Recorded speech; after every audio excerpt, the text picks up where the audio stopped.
Hey, this is Truth Between Lines, and I'm sitting here with Anthony Garcia. He is a drug prevention specialist from the state of Texas. Make sure I get all of the credit in there. So, Anthony, thanks for being here. Thanks I appreciate for having me, it. Brian. Appreciate it. Overall, your job is to basically help kids to what? Prevent them from starting drug use or getting into drugs and other things. We'll talk about that too. But I mean, yeah, let's just jump right into it. What are you seeing right now overall? Well, of course, why do kids use drugs in the first place, right? There's a variety of reasons, rebellion, peer pressure, media, look cool. But lately I've been seeing, I hate to blame everything on COVID-19, but a lot of listlessness as a result of that. They look at the prospects of the future, will I be able to own a home? The degree I wanted to do in is getting taken over by artificial intelligence. There's a lot of listlessness and a lot of directionlessness. And that, I've heard this several times, it's the only thing that makes me happy, is doing a vape, it's drinking. So that's kind of what I'm seeing now. It's almost depressing. It is. I didn't realize. I know COVID. You got the shut-ins, people that couldn't go out, they couldn't play with their friends. They turned to video games or other online things like characters, AI, and you're saying they're turning to drugs without a hope of a future? Let me clarify that I do work with a variety of different segments of the population. I do work with the general population, the regular public school, work with a lot of private schools. I also work with the juvenile delinquents, the disciplinary alternative education programs, and also work with a lot of the unhoused students in the area. So those are some of the areas I focus on.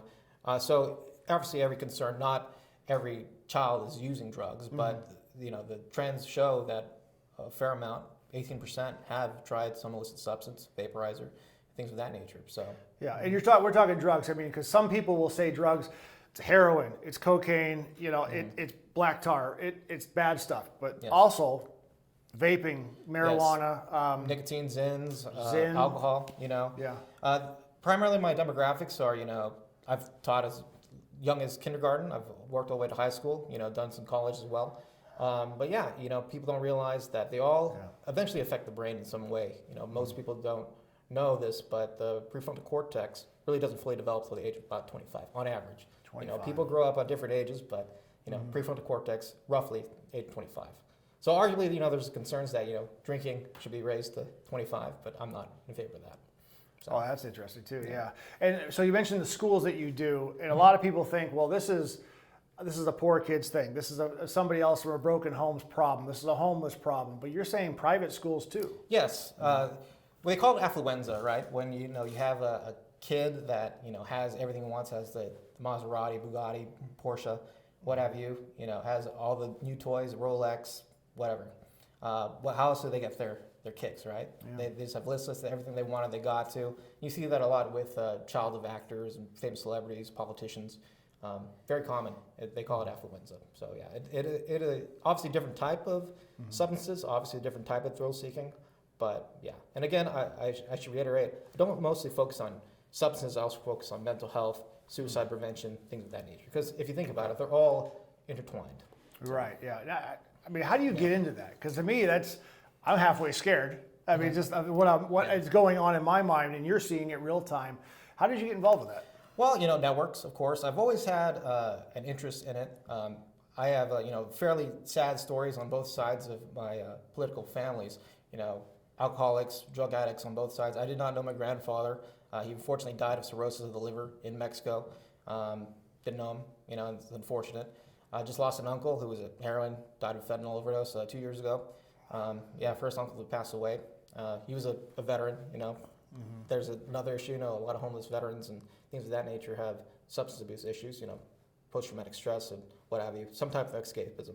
So both sides of my family, and I'm not unique, A lot of people deal with alcohol, a lot of people are addicted to nicotine, things of that nature. So, and I'm not saying that, it's wrong for an adult to, I drink, I occasionally have a cigar, but for kids, they can go down that wrong path.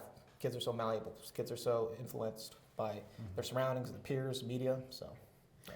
Now, again, going back to the whole thing of it's not my kid. I'm sure it's somebody else's kid. What are actually kind of the signs that maybe a parent, a grandparent, a friend should be looking for? Well, yeah, that's funny you ask. It's always that it can't happen to me. People always think they're invincible. Yeah. You know, even Right. a young adult. I remember being that age. You know, you don't think that you're going to get hurt playing football. You don't think you're going to get hurt, you know, in a car accident or anything of that nature. It can't happen to me, but Yeah. often, or my children or my family. But unfortunately, there are various signs. You know, if not saying that they're all used for that, but social media definitely has an impact. You could buy most of the things. Drug interactions are not even face to face now, at least in this area. They, you know, hey, Venmo me this. Snapchat, other anonymous resources can be used. They have certain emojis that get changed every year or so. You know, leaf sign for marijuana, for example. And oftentimes there are dead drops, like it's behind the cereal at a local Walmart or something like that. That's where they put the drugs. That's where they pick them up. And it's not even done face to face nowadays.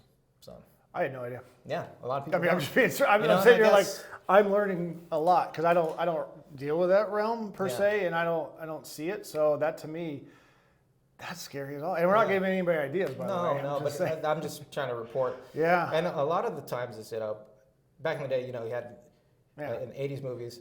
You're right. It's the street corner, yeah, and street the corner. handshake and the thing, Yeah. and they walk away. Or, you know, you're smoking in the bathroom.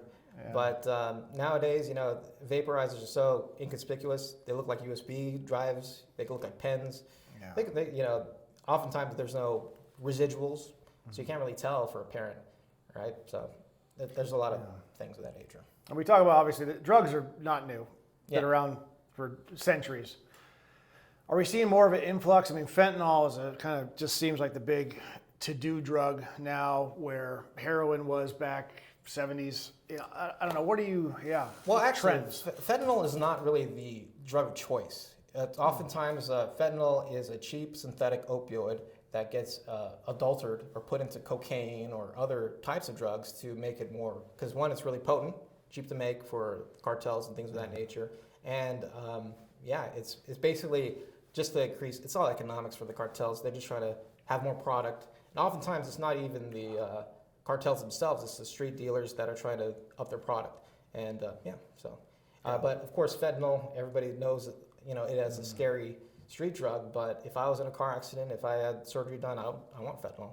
It's a very powerful drug if used correctly by professionals. But, you know, oftentimes, many drugs can be misused. So, Yeah. We were seeing that. yeah. I mean, you mentioned kids from kindergarten up. Who do you work with directly? I mean, are you sitting with them? Are you in a classroom setting? It really depends on the relationship I have with the school. Speaking of, you know, it can't happen to me. Yeah. Oftentimes, a lot of these school districts we don't have that problem. We're a good school, you know, because they Yeah. have to report it, you know, the county to the state, and of course they, you know, if you don't investigate it, it's not really said. But yes, I occasionally do. You know, there's a Red Ribbon Week where Kiki Cabanera got murdered, you know, in the 80s. They celebrate his life, you know, by having a substance awareness week for elementary things of that nature. So I work a lot with our National Guard partners, the high intensity drug trafficking agent area. Those type of individuals, we go out, we do a presentation. But oftentimes, and studies have shown, a lot has changed since the DARE program, that it's mostly tried to build up kids rather than tame them down. Because, you know, you can tell kids, don't do drugs, no, it's bad for you. But studies have shown that it's better to have long-term engagement. So I try to do like at least, you know, a semester with them. I get to know them pretty well. But occasionally I'll just do one and done. You know, hey, this is what to look for in tobacco. This is how it can affect your kids, that kind of thing. So I do talk with parents. Do work, like I said, with the unhoused. Do work with, you know, presentations like a DARE style assembly. But yeah. Remind me what DARE stands for.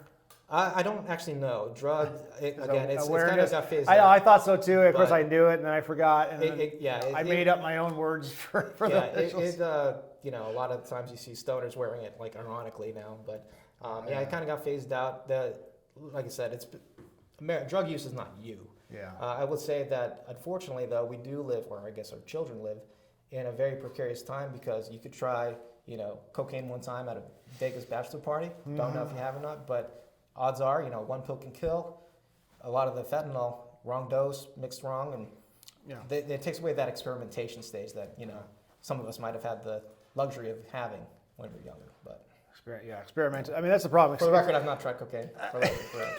Me neither, for the record. Yeah. So yeah, the experimentation, and that is, but and going back to the probably earliest statement you said, it's not necessarily peer pressure. it happens, of course. I'm Yes, not saying it of doesn't happen. course, But at the same point, you're saying the pressure of life, listlessness, which basically means, idle hands, they I don't know, they don't find a way out. So Yes. they say, here's my artificial way in the quick, cheap, maybe cheap, I don't know, way to do it. And that's what they're choosing. Yeah, I would say it's not cheap because these are children, right? They don't really have incomes and that kind of thing. So obviously they have to scrounge up. And I see a lot of gross things too. Like I don't know if you're familiar with Zins, which is the nicotine, synthetic nicotine used. That's that cute little packet, Yeah, Alps and whatever. And they give away a bunch of stuff too. To attract new users. Yeah, and at the end of the day, I don't really blame these kids at all. Doing research into the matter, Project Sunrise, which is the tobacco companies, tried to find the new market because people found out how dangerous cigarettes were. Back in the day, you could smoke cigarettes in restaurants and planes. Yeah, well, it's acceptable, sure. Yeah. Yep. When the respiratory illnesses and all that kind of stuff came to light, they wanted to find a different stream of revenue. So they started making candy flavored products. Spent billions of dollars on influencer campaigns to try to, so I don't blame these kids for, getting addicted to vapes or wanting to try these things. But yeah, it really is unfortunate because, we are a developed nation. America's great. I love this country. But there are a lot of bad things wrong with it, right? There's a lot of, like I said, listlessness. People don't know what to do. We have all this money. And like I talked about affluence earlier, it's just, I want to escape. Well, how can a small little packet of flavored whatever actually hurt you, though, in Zyn? In Zen, well, it really, I could go talk about this for an hour, but you have to think about the developing mind, right? It is basically rerouting the dopamine receptors in the brain for these young kids. They're still developing until age 25. Studies have shown that they are more risk-taking, they gamble more, they do that kind of thing. So, it's just more, I would say, addiction. It creates those pathways for addiction and risk-taking much earlier in kids. So they lack the ability to have better problem-solving skills, more risk-taking, which is not necessarily a bad thing. Obviously, no risk, no reward, but in good measure. So it kind of helps rewire some of those pathways. But you're talking brain stuff. What about the physical aspects that can hurt too? Well, actually, it's funny you mention that because the drug guy, but sometimes some studies actually just come out that nicotine by itself has some positive effects, right, on testosterone, things with that young men. But again, it is an addictive chemical. And again, I'm not saying to do nicotine, but there are some benefits. The other things, of course, is that it's a carcinogen, right? If you smoke it or things of that nature, it could cause leukoplakia, precancerous cells in your mouth, things of that nature. So there's tertiary effects, but everything in life is a trade-off, right? Right. Yeah. I was talking to one guy who did it for a long time, a little bit younger, and he's probably, I think he was in his early 30s. He said he had a pancreatic problem going forward, where he was having issues with his pancreas. I think it was backed up. He had to get it not removed or something, but he had a gallbladder. He has a gallbladder removed because of Zyn, specifically from that. So that's why I was wondering if that was an anomaly, that he's like one of a kind. I don't know. Well, everybody's different. Some diets work better for other people. It's some people, for example, switching substances, because I talk about different substances, but marijuana, some people smoke marijuana for 20 years, don't have anything. Some people, have schizophrenic breaks because the THC content's so crazy. And that's I've known people that have had in college, had legitimately are on lithium pills now. So lithium pills. Yeah. I don't know. So when people that have schizophrenic breaks, psychosis, they lose touch with reality. They have to take certain lithiums or certain medication, doctor prescribed. But I've known somebody that actually gone crazy from smoking marijuana, which people think is like it's insidious because it's kind of people. Oh, it's natural, that kind of stuff. So. I have to look at that too. Wow. Yeah. Going again back to it's not my kids are great. What do they look for as a parent, a grandparent, or friend? Well, if you're a grandparent, I'll start with that.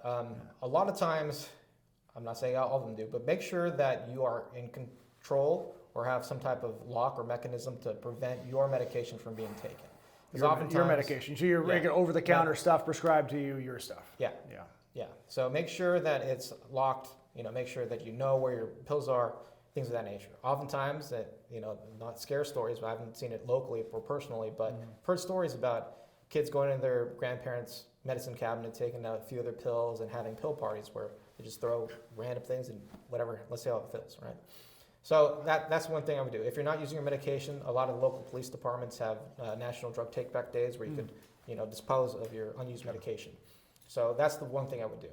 For parents, just I would highly encourage, listlessness, and I think purposelessness. Have open communication. Obviously, very difficult to do.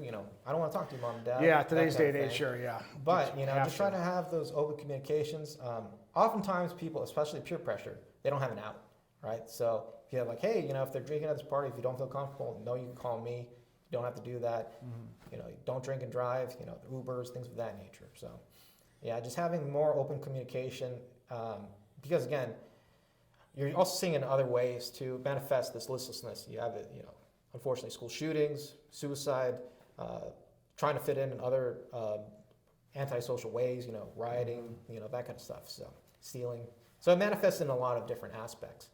So, and not to get too scientific, but Kaiser Permanente did a longitudinal study about adverse childhood experiences, and if they have 4 or 5 of those adverse childhood experiences, odds are they're going to develop into more antisocial behavior. So, those could be, divorce of the parents, corporal punishment, things of that nature really add to those lists. So obviously there's things you could do to have positive childhood experiences to try to build resiliency and not develop those things. So it's causal, it's scientific now. Antisocial behavior, and then how to counter that. Yeah. So again, not to go down the psychology routes, but a lot of the way we deal or traverse through the world, we learn in our childhood, right? Childhood, yeah. Yeah, we build off our memories, and that's who the person we are today. I'm not saying that's nature versus nurture aspects, but some studies go into that. And basically, the way you deal with things in your childhood affect how you deal with things as an adult, according to these studies. It's basically how you could deal. Like, don't beat your kids. Don't try not to get divorced. Those things affect your child more than you really know. So, yeah, that's such a tough thing. Yeah. Now, who are you working for or working with? I mean, the state of Texas and all that. So I work for a nonprofit called the Freestyle Foundation, and again, we focus on various things, but we do have federal as well as state grants to focus on prevention. So I do a variety of family classes. I do a variety of, like I mentioned, anti-substance family classes. So you're saying that mom and dad can bring in their kids and just sit down? Mom and dad bring their kids. Neutral kind of thing? And yes, mostly, and again, that course mostly focuses on other aspects. Because again, it's not necessarily the drug or the substance. It's oftentimes that lack of communication skills, lack of trust, lack of, various things. Between the parents and the kids, a conflict resolution skills. Those basic skills are paramount, needed, and to navigate just normal society. But if you're not taught, who's going to teach you? And oftentimes, I do this a lot with the unfortunate people on hard luck, without homes. And how many of us are a paycheck or two away from being on the street, right? So I don't blame them for that, but Go back, because I think I interrupted you, so I want to make sure. But who are you working for again? Maybe how can they reach you? Are you a regional centered thing, a statewide thing? Yeah. So, I'm really trying to help somebody that says, you know what, this is a problem. I know this is a problem. Yeah. What do I do? How can they? Well, there are many organizations, like we're funded, or a drug-free communities funding from the drug-free. That's a company, or that's a community. Well, there are several throughout the nation, right? But I'm here specifically in Collin County, Texas, North Texas. But we have affiliates in California. My nonprofit organization has affiliates in California as well as Louisiana. So, but again, we're not unique. Fortunately, our government and local benefactors have come to that. So, and I work with the county. I work with police, law enforcement, firefighters. You name it. So, yeah. And again, if there's no DFC in your community, apply for a grant. Start one. Be the change you want to see in the world. So you said FDC? What? DFC. Drug-free community. Drug-free community. Okay, again, that's the actual company. Yeah. And then I'm looking like, how do kids get into this thing? Because I remember back in the day, any movie you watch, it's one of those, hey kid, come here, I want to show you something. Yeah. Hey kid, I got a free candy here. What are you doing? How are kids getting into things today? Well, I would say that it's obviously, they want to experiment, they want to see what it tries like, peer pressure, that kind of thing. But, there's, I don't want to blame the media, but they're just trying to find something more transgressive, something to give them joy, like I said, or escapism, or things of that nature. Just try something different or new. Oftentimes it's peers, older, but of course, there's they want to be older, they want to be mature faster, ironically, right? We all wish we moved the other way. Yeah. Once you get here, you'll figure out that you got it better. Figure out. Yeah. But yeah, I would just say that it's a lot different. Me being in these classrooms, seeing different parts of the country, it's a lot different than when I was growing up. Social media has a very large influence in that. The comparing yourself for these AI generated altered videos and pictures, and it's tough for these kids. School shooting was something I didn't have to worry about. Now it's every other day, I feel like. So there's certainly a lot more peer pressure out there. Yeah. And it's interesting to hear you say there's the stuff that we recognize, but there's also that internal struggle of, can I find a job? The stuff you mentioned earlier on. I mean, I forget that. You know what I mean? I forget that as a 15, 16-year-old, even a 18-year-old graduating high school, like, what's next for me? What do I do? God, and I don't know. And I don't. It's if hard I had for to me. do it again, I remember a lot of journalists were like getting laid off or whatever. Learn to code.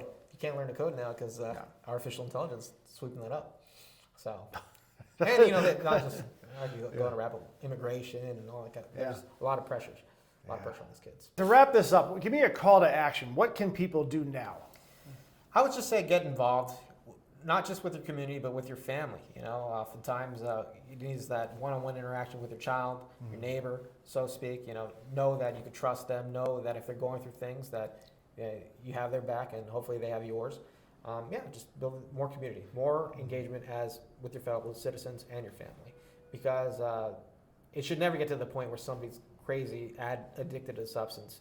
You should have some type of intervention or some type of communication. They don't want to not ruin their lives. So. And I like what you said earlier too about the Uber and getting rides home for drinking. Maybe I'm wrong, but this is my parenting. It's like, I don't care what you do. I'm not going to punish you for it as long as you protect yourself. Driving drunk is obviously inexcusable. Don't do it. All the other really bad things you could do. It's like, listen, things happen. We understand pressure. We understand certain things. If you find yourself in this situation, you don't want to be there, you can always call us to get to you. And I know and I understand now from talking to you that there are organizations out there that will help without judgment, without anything else, and want to help on that aspect of it. Yeah, and I lost one of my cousins through a drunk driver, so it's totally inexcusable that they have Ubers and stuff like that. So yeah, good. Anthony, thank you for being here, number one. Thank you for being on Truth Between Lines, but thank you for what you do. That I could imagine working with kids and just people that are prevalent to drugs, maybe, I don't know, but that's got to be hard. It's got to be hard.